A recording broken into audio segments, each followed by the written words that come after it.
Welcome back. In this video we are going to make the finishing touches to our mud shader. And so far it's looking pretty good. Depending on the angle, it actually looks really convincing as nice mud with some nice puddles. We have some nice reflections on the water. We have some nice kind of sloppy, muddy areas next to our puddles, which is exactly what we want. And we can kind of tell as well that towards the top areas of the mud, it's a lot less wet. It's a little bit lighter as well, so it looks like it's dried out. But there are a couple of things I'm not super happy with. This lumpy texture we have here is still not really working for me. So I want to make a couple of adjustments to this. So I'm going to start by changing the red, green and blue channels that are going into this logarithm node. I'm just trying a few different combinations of these channels to see which one I like the best. Green and blue going into value and base. This one looks pretty good. But let's try green and blue switched over. Okay, and I think this one looks the best so far, so I think we're going to stick with this for now. It's still a bit lumpy, but we're definitely getting a nicer effect than we got before. So I'll stick with that just now, although we might come back and tweak that a little bit. One thing that we will have to check is our map range node, just to make sure that our ranges are still correct. So let's just do that very quickly. Let's grab a math node. We'll choose it less than, grab this value and put it into this value. So we want to check 0.2 first of all, and look at the result. So we have no values below 0.2. Let's just increase this slightly and see where that white starts arriving. So our white actually starts arriving now at 0.3. Let's just see where our black disappears. Okay, our black disappears about 4 now. So let's just change these values, 0.3 and 4. We can get rid of that less than node now. So you can see that's what we had before. This is what it turns into when it's rescaled back to 0 to 1. Let's, before we go any further, just go back and look at our final result. And things are actually starting to look a little bit better. This area of mud here is still not really working. I think one thing that we could do to fix this is we create a second noise texture and we mask it off based on height with a smooth fall off. So the mask essentially swaps in a different noise map once it gets above a certain level, and that way we still get this bumpy, muddy texture all around these areas, but where we get these peaks, we can have a different noise texture where it's just a little bit more rounded off. So let's have a go at doing that. So first of all, we need to grab color ramp node. We're going to choose this float curve as our input, plug it into our factor and we'll have a look. So what we want to do is we want black all the way up to around about here, or actually let's move across to one of these higher peaks so it's a little bit clearer. So we'll bring the black up. So we're just grabbing the kind of top edges of these, all the lumpy edges, and we'll bring this white down.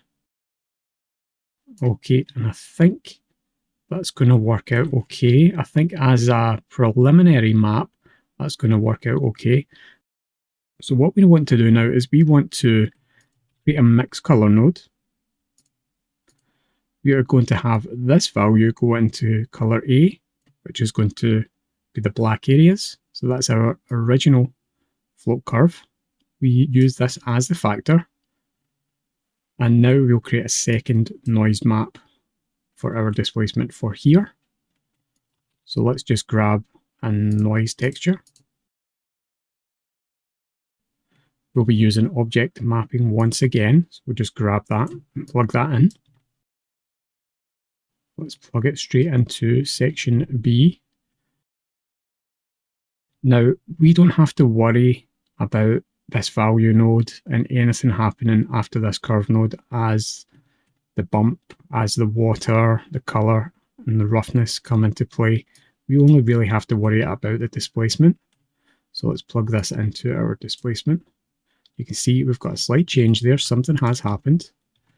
And you can see it's actually not had the effect that we want. We have flattened it off, but we don't quite have the effect we want.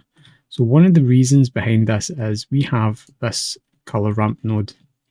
And you can see that between position 0 and position 1, we go from a value of about 0.27 to about 0.34.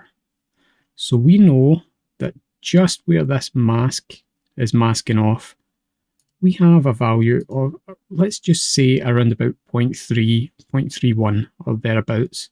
So if we have an overall value in this new noise map that's above 0.3, then we're going to get more height. And here you can see we've got quite a lot of height. If we have anything lower, this is going to go low.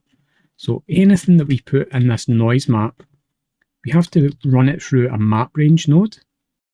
And we want our output to be, let's say, 0.3 and 0.33. So you can see how that flattens off our mud areas. And you can see it flattens it off quite nicely. It's not an abrupt change because we have a bit of a linear fall off. But now you can see that we actually get something a little bit nicer. Now all we have to do is just tweak this noise texture to then add a little bit more height onto this. So the way we're going to do that is with, once again, another add node or another mix color node. We are going to add some noise on top of that. Let's just grab a noise texture. We will use this shift right click trick to use this as a vector. We're going to plug the factor into the second slot. We're going to take this factor all the way down because we only want to add in a little bit of this noise. So let's take it up to, let's say, about 0.1. And then let's get a bunch of detail, a bunch of roughness, and increase this scale a bit. And you can see how we're just adding another level of bump onto this. Let's add a little bit of distortion. Now what we don't want to do is we don't want to fall into that same mistake of making it too lumpy. So let's check this out again. Let's check this out at a slightly different angle. Let's go over to here. Okay, so definitely we need a larger scale here, I think. Let's take that to about 50.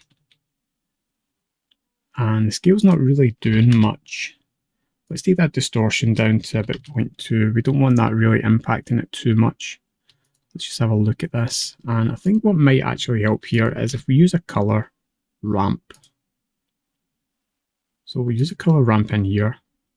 And let's just make these values a little bit more extreme. And one other thing that we have to consider as well, that we're mixing this. Maybe we don't want to mix. Maybe we want to do something like add. So let's take that factor all the way down. And as we add in some of this new bump, we're going to slightly affect that. Not quite working the way we want. Let's try difference, which is something we used before. And still, it's not quite giving us what we want. It is a bit more interesting than it was before. It's still not quite what we want. I think maybe taking these values out a little bit. That's actually slightly better. Now, one other thing I want to do is let's just tweak this mask that we've used.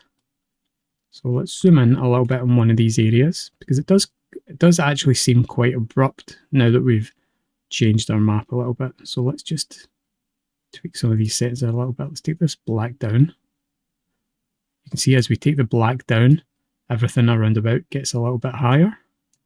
We take the white up, everything in the middle gets a little bit higher. So we want a nice, interesting change there. Okay, and I think that actually looks a lot better. Our mud definitely looks better. The lumpiness of it is a bit more convincing than it was before. We don't have those same issues. And because we use difference in that map, we do have some nice little areas where it does kind of look like maybe an animal has stepped in that mud and put a hoof print or something in there, which is something you see in mud. If you put your foot in really sloppy mud, you don't just get a kind of circle like that in the mud. It does kind of tend to go straight down, straight up, and sometimes leave your shoe behind. So I think that actually looks okay. Around about our puddles, we have maybe a bit too much of that.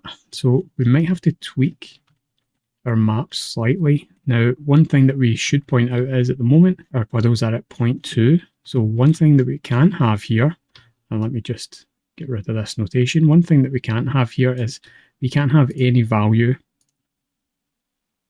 less than 0.2 being affected by this color ramp. So we have to actually plug this in to at least 0.2, and that way we keep a sharp edge on the edges of our puddle. If we go any lower, that's where we start seeing that edge rise up. Okay, so it's challenge time. Your challenge in this video is just to tidy up the node tree by using frames, colours and labels. We've practiced this quite a few times in this section, and I just want to point out that having a very tidy node tree makes creating a node group from that tree a lot easier. In the next video, we'll move on to the final base colour for our mud shader. See you then.